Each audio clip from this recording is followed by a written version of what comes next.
Welcome back, everyone, to I Told My Wife I'm Paying Bills. This is Slim. This is Black. And I didn't go ahead and give you the email address at the end of the last one. It was a little bit of somber note that I ended off on. But just to let y'all know, if y'all wanted to reach out to us, our email address is toldmywifepodcast@gmail.com. You can go ahead and leave a message for us and let us know what you think. You can give us suggestions for games, movies, things like that. We're kind of like a little bit of all-encompassing geeks here. If you want anybody to read comics, direct it to me. However, I'm going to try and get Black into some more comics. So we'll see. We'll see, because actually some of these are really good. If you really like dark comics, there's one I want to give you that's actually really good. But anyway, we'll talk about that later. Just off the air here. Picking back where we left off at.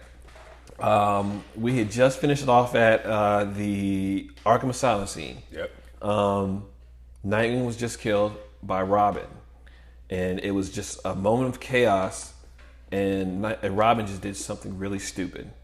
After Nightwing saved him. Yep. I forgot about that until just now. Yeah, exactly. Right after Nightwing saved him. Yeah, well, it wasn't a complete and total save, Yeah. but Superman cut off of Solomon Grundy's arm, and Robin was still gripped in Solomon Grundy's arm, and Nightwing helped him out of it, I should say. So it wasn't a complete and total save, but he helped him out getting out of that. And in turn, he had a little temper tantrum and killed him. So that pretty much put an end to the whole fighting in Arkham Asylum. And then Batman carried off Nightwing's body.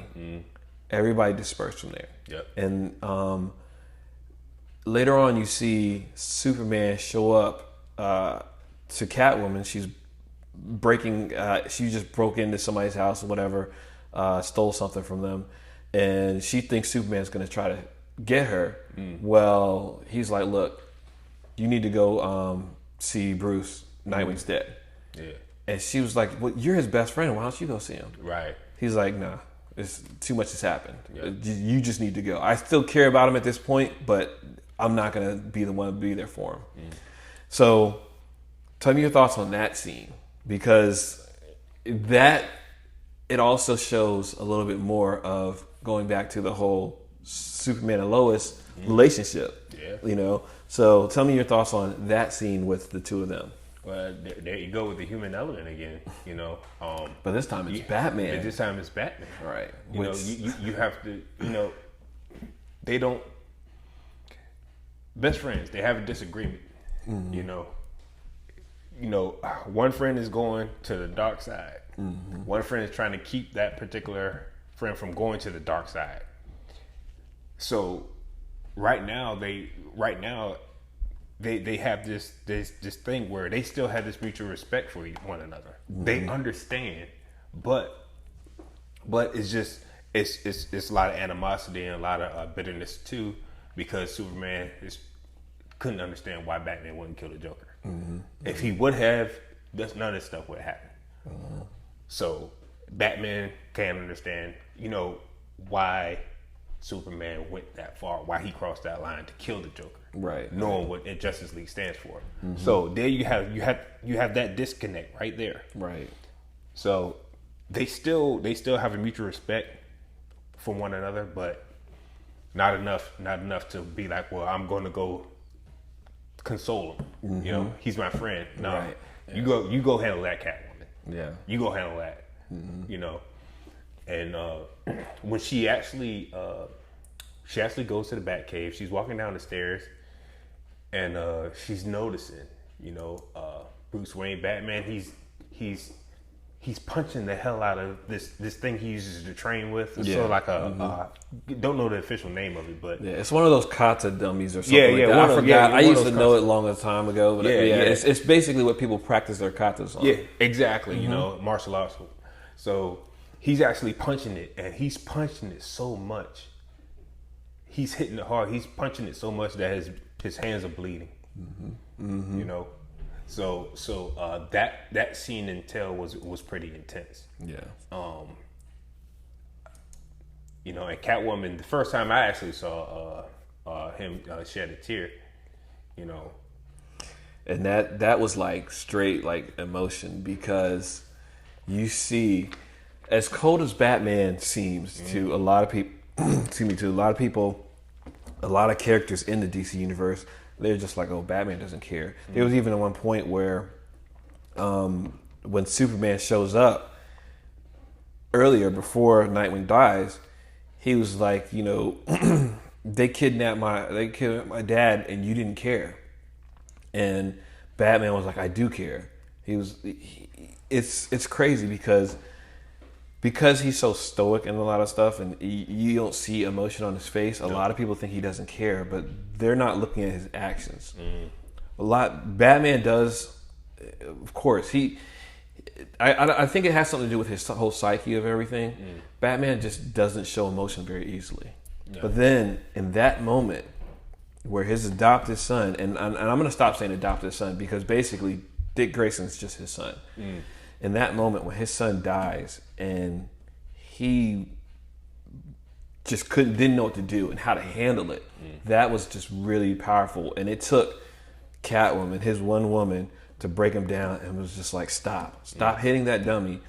Take a minute and grieve. You need to actually grieve. Yeah. That's just another, you know, example of the power of, you know, the woman that knows you, how she can, you know, soften. You know, she softens the hardest element. You know, and Batman himself was so hard pressed. He didn't want to feel. He just wanted to just hit something.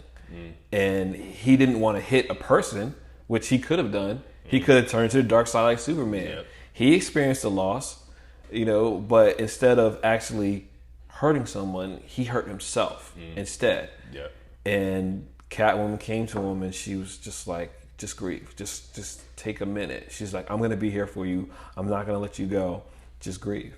And that allowed him to break down that wall and cry and start grieving Dick Grayson's death. The whole thing was just really, it was a really somber and powerful scene that it was just like, man, you know, it was pretty much almost as well, it's up there. There's like neck and neck for me. It's hard for me to decide between that and Superman breaking from Lois's death. Both of those scenes were just amazing. Very, very powerful scenes. I would have to say that, you know, anybody who knows Batman and his history, you know, when has he really grieved? You know, we understand when he was a kid, but think about it, he's experienced so much loss. Yeah. When has he actually took the time to grieve about it, about any of his losses? So he I think every year he actually grieves his parents' death on the night that they die. He does go to their graves. Well, not just to their graves. He goes visit their graves. There's pictures in the comics and stuff like that of him visiting their graves and stuff like that. But every year he goes to the spot they were killed, Crime Alley, lays roses down, and I think that's like the one time that Batman actually like grieves every year. In the cartoon, the animated series cartoon that we talked about earlier, he sees a psychiatrist who knows a family psychiatrist, Leslie Thompson. I cannot believe I'm forgetting her name right now. I think it's Leslie Thompson.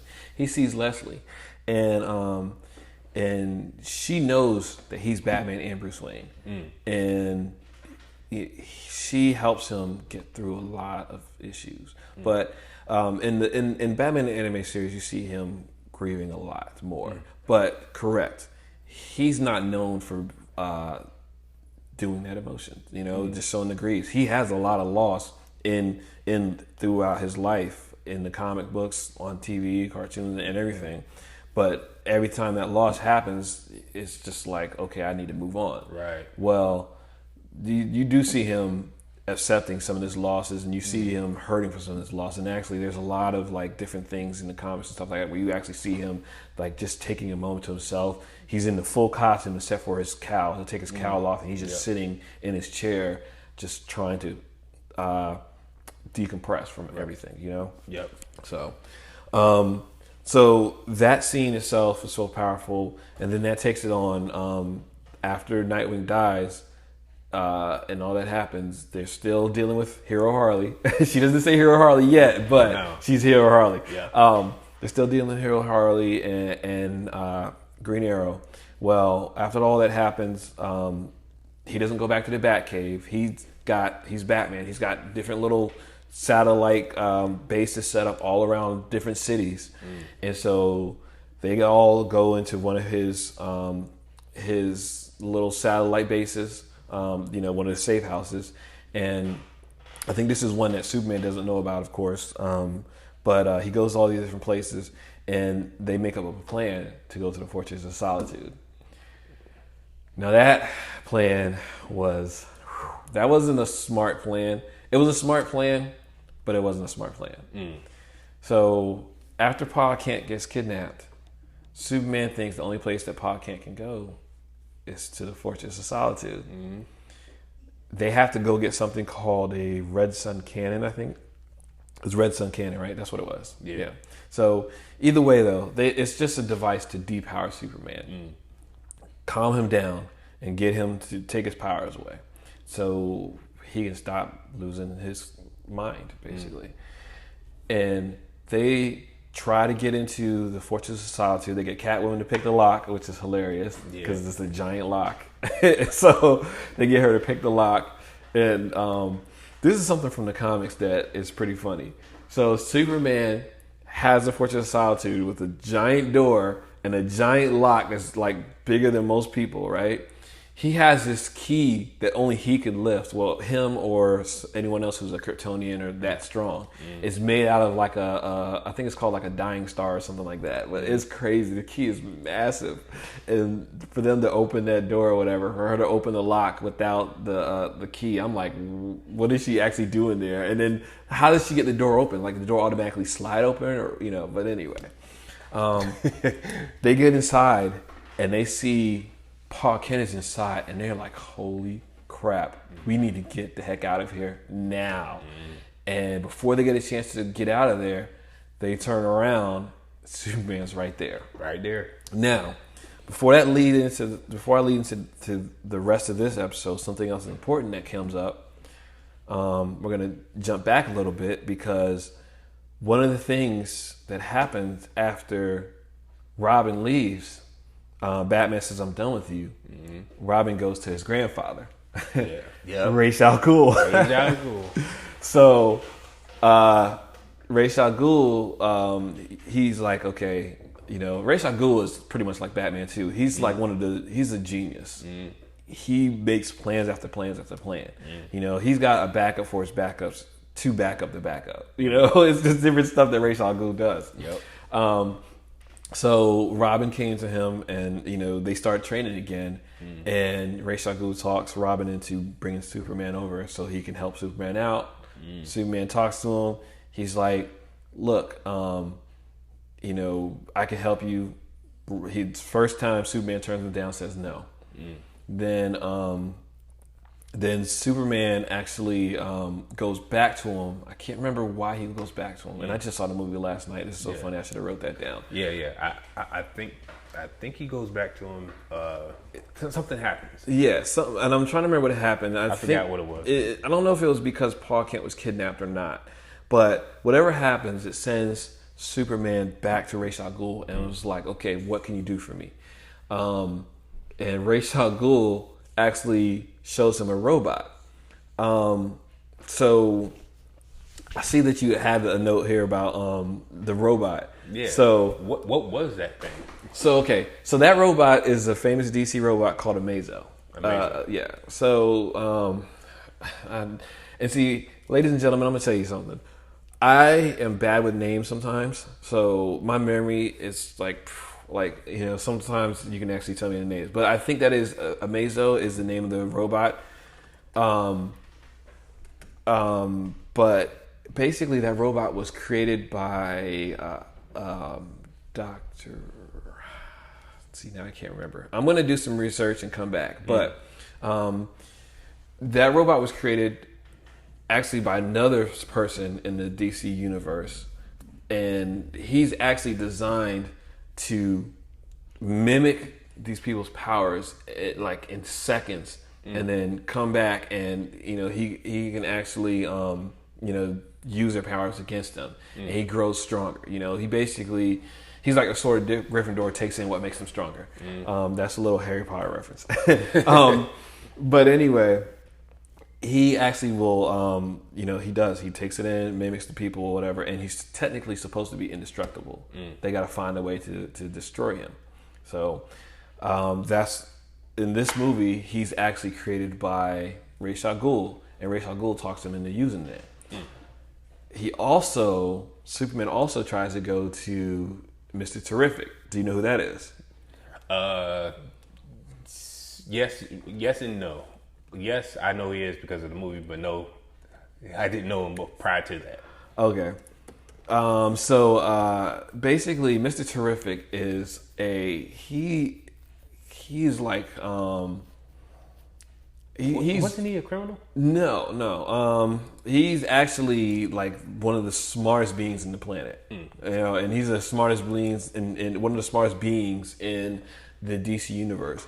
He's a tech genius, and he just creates all this different technology and stuff like that. He has these little things that fly around called T-spheres with the letter T on it, and they're like little microprocessor computers. They do pretty much almost anything he wants, and he's a really, like I say, he's a genius. Well, Superman goes to him for help. He's like, he has one of the best conversations in there, and he's basically telling Superman why creating a police state is dumb and you really shouldn't do it. Right. That whole chess scene. Yeah. They sit down with the chess scene is actually reminiscent of in Marvel between Magneto and Professor X. So that's actually pretty cool. How they always play chess. They're people on two different sides. They sit down for a chess match so they can discuss problems. Well, this chess scene, for every move that Superman makes, and here's something else about Superman. I know a lot of people joke. I have that whole Batman Superman joke going on, whatever. But Superman is actually fairly smart himself. Superman is really smart in the comics. A lot of people who don't read the comics don't know that. They just think, oh man, Superman's strong. No, Superman is actually really smart. He creates robots and stuff himself as well. But anyway, Superman and him are playing chess.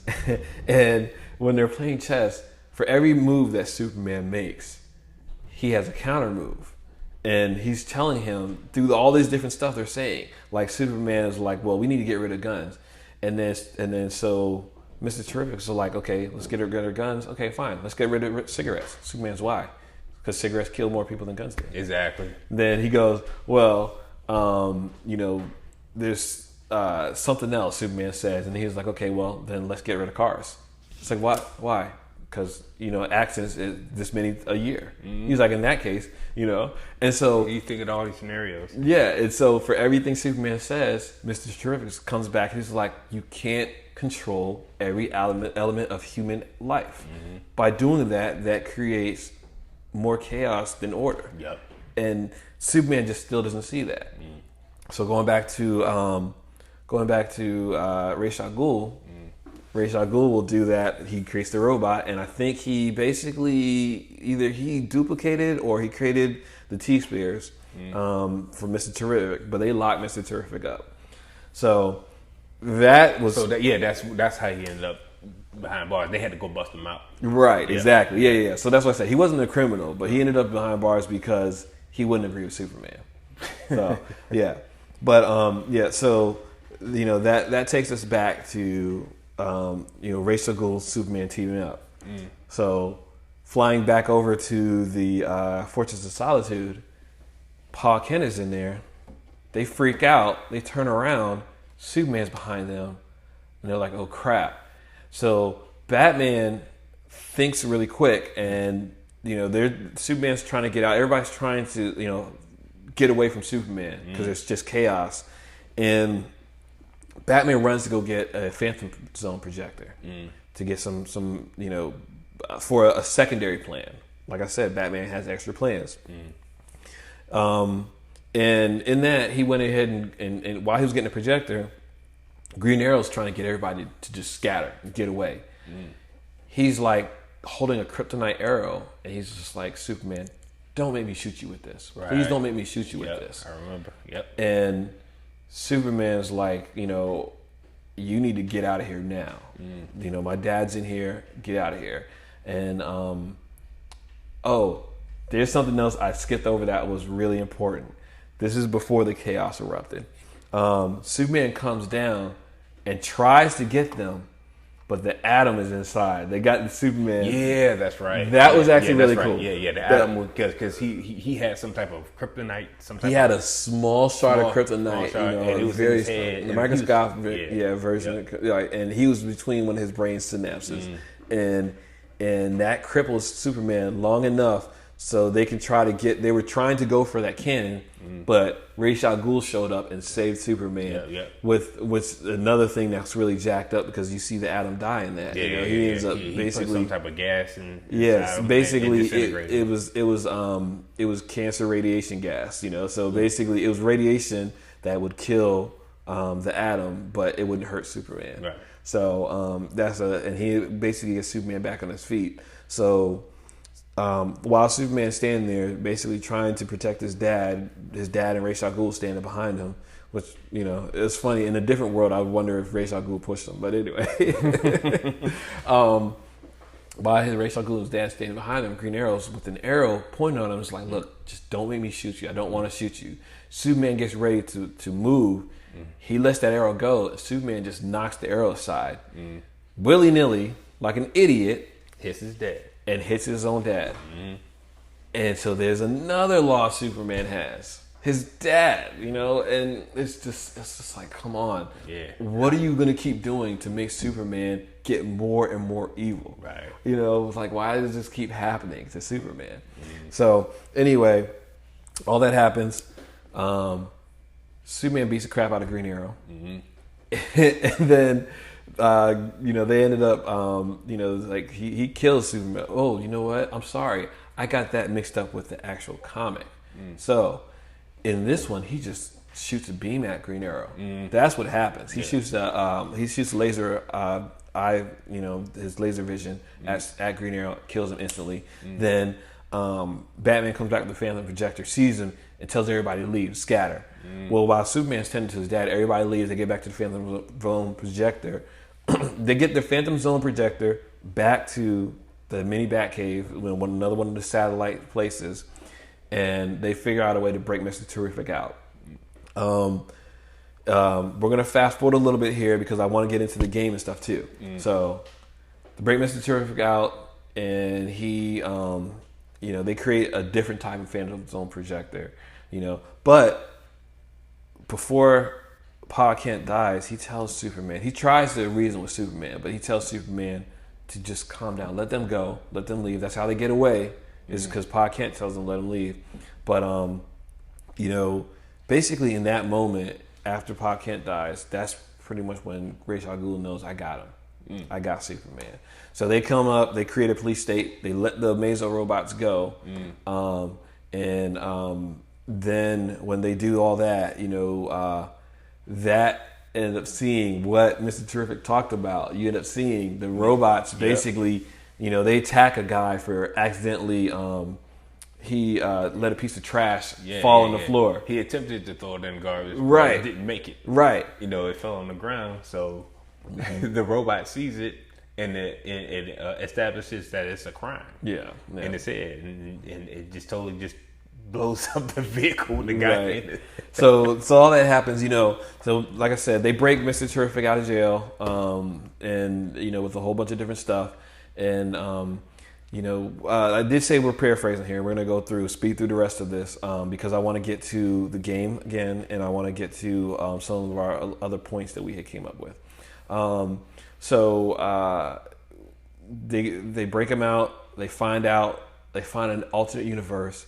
And while Superman, that point where Amazo starts freaking out and basically taking people out for little crimes, Superman comes and stops him, and Ra's al Ghul reveals his real plan, and Superman starts fighting Amazo. So after the fight, while Superman's fighting, after they broke out Mr. Terrific. So all this is happening in different points in time in the movies. And like I said, just watch the movie because I'm going all over here because there's like so many different aspects of the movie. Yeah. But Superman's fighting Amazo. They had already broken Mr. Terrific out. He had basically built this giant Phantom Zone projector, but it's not just a Phantom Zone. It takes them to the multiverses. They go and they find a multiverse version of Superman. But before he does that, he goes into it. But while he's doing that, they're helping Superman fight Amazo. And that brings me to bring something else up that I forgot we forgot to mention. Superman attacking that group of kids in Gotham that were wearing the Joker face. Yeah.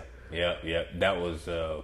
I think that showed exactly where his mind was at. That's when we know Superman was lost. Yeah, he was lost. He was totally lost just because he couldn't understand why these kids were celebrating, or kind of like I ain't gonna say worshiping. I ain't gonna go that far, but they were acknowledging the fact that hey, this is the Joker, and you're trying to make this police state, and we don't want that. Right. They even threw a bottle at him. Right. And so Superman only found out about that because of the T-Sphere. They saw them partying, and this T-Sphere scanned that little warehouse and saw it. Superman showed up, and then he looked and he saw the Joker's face everywhere, and that basically like flipped the switch on him, and he was like, "You're partying in his name." And then that's when they threw the bottle at him. He was like, "You're a fascist," and And then next thing you know, from outside the building, you just see this laser vision just going through. You hear people screaming. Batman tried to save him, but Catwoman was like, "You can't save anyone if you're dead. You go in there, you die." So that goes back to just how crazy Superman was. But that leads me back to the Amazo fight, and the reason why I brought that up is because. After Superman did that, Wonder Woman actually started seeing it's just like, hey, you're killing people who aren't really doing anything. That's kind of stupid. Why are you doing that? She actually stopped them and said something to him about it. It's like, okay, what? But they go through the fight. They end up teaming up, taking out Amazo, and right when that happens, right after they finish, Superman's just like, all right, well, you're terrorists. You're going to jail. Yeah, that shook shockwaves as far as his decision to do that, and that tells you, even though he helped, because remember he's assistant Batman. Amazo shot the Batwing down, but he ended up, Superman ended up, helping them get to the ground without crashing, and then end up helping each other just defeat Amazo. Right. Yeah. But after all that was done, you guys are terrorists. Y'all going to jail. Yeah. Like, how could you? But that just shows he was still gone. And this is what made me I was like, holy crap. Wonder Woman was like, Clark, what are you doing? Like, they just helped you defeat Amazo. And he was like, it doesn't matter. Yeah. And so at that moment, Superman was like, oh, so you're against me now too? And she was like, I'm just asking you a question. So then they start fighting. Yeah. But then Mr. Terrific brings in an alternate version of Superman from another Earth. And it's the Superman with the red trunks. This Superman from this movie was the one without the red trunks. It was just a straight, full Superman suit. But he brings in the red trunk Superman, who's a lot more wholesome, and they start fighting and everything like that. Well, we're gonna say, okay, Earth 1. So the Superman that we've been dealing with this whole time is Earth 1. They go and get the Earth 9 Superman, and the Earth 9 Superman loses. And so basically, after he loses, Earth 1 Superman comes and goes after Batman, and he was just like, so what, you think somebody was going to talk me out of this? And then Batman was like, exactly. Next thing you know, a pregnant Lois shows up out of the projector, the multiverse projector. That moment right there, I think that was such a good moment, because was the perfect way to calm him down. So, she comes out there. She says, "You're not the Clark I know." Right. You're not my Clark. Right. Because what prompts her to even say that was because he was like, "You're not the real Lois," and she was like, "And you're not the Clark I know." Right. And that kind of that messed him up. right there. That kind of like made him think like, whoa, what have I been doing? For seeing her, the reason why he flipped his lid, you know, and seeing her actually say that to him, and seeing her with the child, I think that was amazing, you know. And she actually says, she goes, you know, she says, my Clark died saving people from Brainiac. Yeah. I don't even recognize you. Who are you? What are you doing? Yep. You're scaring all these people. That's not what Superman's about. Yep. And she talked him off that ledge. And so after that, he just breaks down. He even listens to the baby's heartbeat as well. Yep. And he breaks down and he gives in. And Batman was like, you're going to a red cell prison, a red sun prison, and we'll keep you locked up until we need you. And Superman was like, I give up. I'm done. You ain't got to do that. Yeah, right. I remember. That was real powerful because, you know, once it got to that point, I think Superman, he was, y'all right? What happened? I just killed. You know, I think all the thoughts of what he was doing flashed right back into his head. Right. What have I been doing? I just killed a whole bunch of teenagers because they had Joker shirts and Joker masks. They won't commit no crimes. They were just partying. And I just destroyed them. I just totally terminated them, like they were nothing. Yes, yeah. You know, so I think, you know, that's why he was like, well, nah, you don't got to do that. I freely go on my own. Yes, yeah. He realized how stupid he was. Yeah. Well, the good thing about that though is that does lead into the actual game Injustice 2, the one that introduced me to this whole series of everything. When we come into Injustice 2, Superman's in the Red Prison. And so far, you got into that story. So the game starts out with you got Bruce Wayne talking, you know, and they're kind of doing flashbacks when the game starts out, you know. What you're doing is you're playing out scenes from the first Injustice. You know, Batman's first fight with Superman and, you know, Robin and all that stuff. You know, and they're kind of like playing what's going on right now in between. Right. So that's where I'm at right now. Right now, I'm at the first fight with Superman. You know, because he has the the red ball. I believe it's you said the red sun, red sun energy. And Superman's looking at him like, well, you wouldn't use that. And he flipped the switch. And then Robin comes out of nowhere and kind of like saves him. Yeah. You know, and that's when him and Robin starts, you know, fighting or whatnot. So, you know, any game, just like it's you know, it's made by the same people. NetherRealm. Which ironically, NetherRealm, they actually made Mortal Kombat. Exactly. And it's funny that you should mention that because Mortal Kombat, the combat is pretty much similar or the same in Injustice 2. Yes, yeah. You know? They actually have some elements in there. I play the iPad version now, the iOS game version of it. I've been playing for years. I have the video game version. I just haven't played it. This is so funny. This is another game I haven't beaten. But my daughter beat it before me. And then I got to Brainiac. I lost to him twice, maybe 3 times, and I was like, all right, do I really want to take my time and fight this guy anymore? I think I do, though. I think I want to complete this game, though. So I might go back and play this one, you know? Yeah. But the story is interesting enough for me to just, you know, to continue playing and just to see what the ending is like. Yeah. So I think I'm going to go back and try this.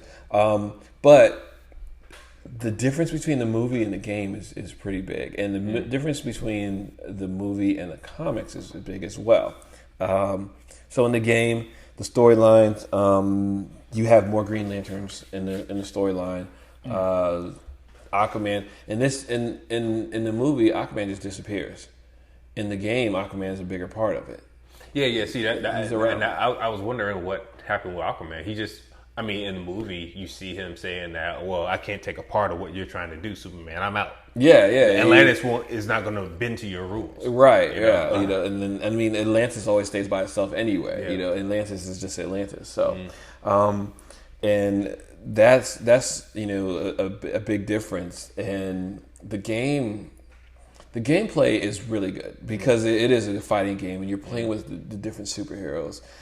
But a major difference in the game and the comic compared to the movies is you're actually playing with some of the villains as well. Yeah. And that's the major story arc right there is when with the games and the comics, the villains and the heroes actually team up.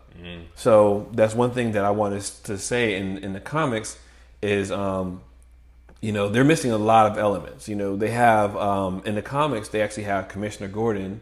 They have the Black Canary, Lantern Force. All these are major elements in there that have different things in the story that happen. Like one time the whole Lantern Corps comes in the comics to stop Superman. They almost get him stopped. And then all of a sudden, because he's creating so much fear in the universe, he gets a yellow ring. So the yellow ring is the Yellow Lanterns, which was created by Sinestro. Sinestro is the anti-Green Lantern, and so the Green Lanterns, their rings work off of willpower. The Yellow Lanterns, their rings work off of fear. So if someone can create great fear in the universe, they will get a yellow ring. And so like Red Lanterns have like hatred and or anger or something. I think it's hatred. But they each color lantern has a different property of emotion that when they show a lot, a ring will come to them. And they have different things. So Superman created so much fear that a yellow ring came to him. And that just took him to another level. Superman with a power ring and his superpowers is ridiculous. It is crazy. And then it was just amazing to see that fight in the comic because also like Black Canary, she's really strong. She was using her Canary Cry to actually do a lot and take Superman down a lot. She was holding him off with her Canary Cry. Not to mention she's a great fighter, but her Canary Cry was doing a lot of work. And then it was just massive, But something else that was actually I'm gonna show you a picture of this in a second. But so something else that was actually pretty cool in the comics that I would have loved to have seen in the movie is Alfred busting Superman in the face. So basically what happened in the comics is they have these pills that they created that turns regular humans into superhumans. And Batman, I think that's what they were going to steal from Superman's Fortress of Solitude in the comic. That's what they went to steal so they could duplicate it. Well, Batman synthesized it and duplicated it, and he ended up seeing it. And once he duplicated it, Superman went to the cave to fight to get Batman, fight Batman, and so Superman ended up fighting him, whatever. And as you can see, Alfred just turned him around. I want to find the whole page. I don't think I can find the whole page for you, but. As you can see, that looks like a nasty headbutt right there. Yeah, Alfred took the pill. Alfred took the pill that was synthesized, and he just took Superman by the shoulder, turned him around, and just headbutted him and smashed his whole face. And as you can see, it was crazy. So he starts fighting Superman. Even one part, he was just basically, you don't touch my family, and that was just so good. That's why the comics, this comics are so detailed. Yeah. It kind of reminds me of the actual, and I don't want to drift off too much. I'm just saying a comparison to manga versus actual anime. And in the manga, I'm a huge Berserk fan, and the manga in Berserk is way different than the actual anime. Okay, it's way darker. A lot more. There's a lot more dark scenarios in the manga.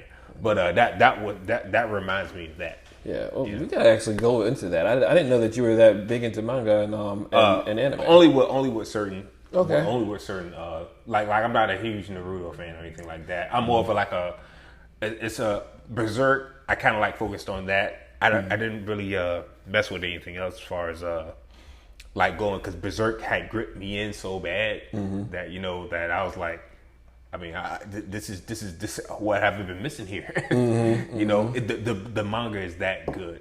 Yeah. But not to drift too far of what we talk about, jump topics, but yeah, that actually reminds me, seeing Alfred bust him like that. Yeah, that's pretty intense. Yeah. So I think that missing element would have been great to see in the actual movie, because you see Alfred, you see that a normal human, and the reason why I brought up Commissioner Gordon and Oracle and all of them, because they were all part of that plan to get the pills to turn regular humans into superhumans so they can fight against Superman and other people. So that would have been a good element to see. But I understand for time they have to cut down on some of the things like that. So. Really no different than cut scenes in the movie. There's a lot of scenes that get cut from movies, in the process of actually remaking it. So it is what it is. But yeah, that scene would have been awesome if they would have included that. Yeah. So we're gonna get ready to close up on this, but so final thoughts on the game and the storyline. So let's go with the storyline here. Do you think this is interesting enough so you can actually like kind of see the comic? Would you want to see the comic from this? You could definitely. I would love to see the comic. Yeah. You could probably find a motion comic somewhere online too. So like they actually have like some places they'll put like the comic pages. They'll put the comic pages, on like YouTube or something like that. I don't know for sure, but you can probably find the comics. That's actually how I started reading The Walking Dead, was on YouTube, which is hilarious. But you could probably find the comic somewhere. I started reading the comic because when DC Universe first opened up, they actually had it on there, and I was able to read the comics that way. But I haven't, and I don't know if I still can. I probably can. I could probably log in to see. I don't know. Some you get certain comics, but then other comics you don't. But I ended up reading more of the comics that way. But I would love to get the hard copies of those. So, but there's so much in there that couldn't be covered in the movies that I think you would really enjoy the comic, just because of the little aspects like with Alfred, the fight with Alfred and everything like that. That I think you would enjoy. So, the movie. Tell me your thoughts about the overall, like the storyline and just the things. A couple closing thoughts about the movie. I mean, I think my own personal rating of it, just ladies and gentlemen, this is just my own opinion of the of how good the movie was. I would give it out of 10. I would give it an 8. Oh, okay. It was a very good movie. Yeah, I agree. I would love to see. I'm looking it up now, but I would love to see if they have a sequel in the works. It doesn't look like there's a sequel. Because I just see streaming at home media, and with what's going on right now with the DC universe, it's up in arms. Yeah, there could be a sequel, but it doesn't look like it will be. I don't see anything talking about a sequel just yet. So hopefully they could actually come up with a sequel for Injustice 2. So we'll see that and see what's happening. That'd be awesome. Yeah. Now the game, you're just starting out. You said you're just beginning in it, but. Do you think you're going to carry on with it for a little bit? Oh yeah, definitely. I want to see where the story goes. Okay. Gotta get my practice on, because it's a bit different from, like I said, it's made by NetherRealm Studios. Right. So I'm thinking the gameplay is going to be quite similar to, which it is, but there's still elements of it that's a bit different from Mortal Kombat 11. So that's the latest Mortal Kombat that I played. Yeah, it's pretty funny because I'm talking about how my daughter played Injustice 2 and went further than I did. I remember there was a couple times I wanted to play and I couldn't find it. It was in her room. So I should get hers to play or talk about this series a little bit, but no. I'm gonna try and get back on it. I'm gonna try and go ahead and beat Brainiac. We'll see. I got a lot of time coming up where I have time to play. I can wake up, just jump on my Xbox instead of jumping up and watching TV. I do that too much, or I'll jump up and do something else. Yeah. I will try to get a couple hours in on gaming. But, ladies and gentlemen, we do have a treat coming up. So it was just announced that one of my favorite game series of all time, Gears of War, is actually having a film series. So that's going to be dope. So our next couple podcasts are probably going to be about that. We're going to talk about fan casting. So if you hear this before we get the episode out, go ahead and email us any of your ideas for fan casting. We want to go ahead and see what your thoughts are for the general cast. So generally there's Cole, there's Augustus Cole, Damian Beard, Dominic Phoenix? No, not Phoenix. I'm sorry. Marcus Phoenix. Marcus Phoenix. I cannot believe I just said that. Dominic Phoenix. Dominic. What's Dominic's last name? Anyway, it's Dominic. It's Dom. Yeah, I don't know. It's Marcus, Dom, Cole, and Beard. That's the four of Delta Squad. Yep. So we're trying to think who our fan casting will be for that, but then also the supporting cast of characters. So Black and we're going to actually jump on the game. I'm going to get him to finish part 3 so we can get him through the whole thing so he can see what he says. Maybe if we get time, we might start from 1 and then go to 5. Maybe, if we have time though. But again, we're married gamers, so that's going to be a little bit difficult, but we're going to try it. So we'll see what's going on. But anyway, just in closing, if you have any questions, comments, suggestions, anything positive you want to say, you can hit us up. Our email is toldmywifepodcast@gmail.com. You can hit us up. By the time you hear this, I should have our socials out, and I'm going to try to make our socials the same. If our socials aren't the same, I'm going to put links on our socials, either connected to the podcast somehow, or I will say in the next podcast what our different socials are. So just be on the lookout for that. I'm going to try and get it up with all this extra time I have. But until then, this is Slim. This is Black.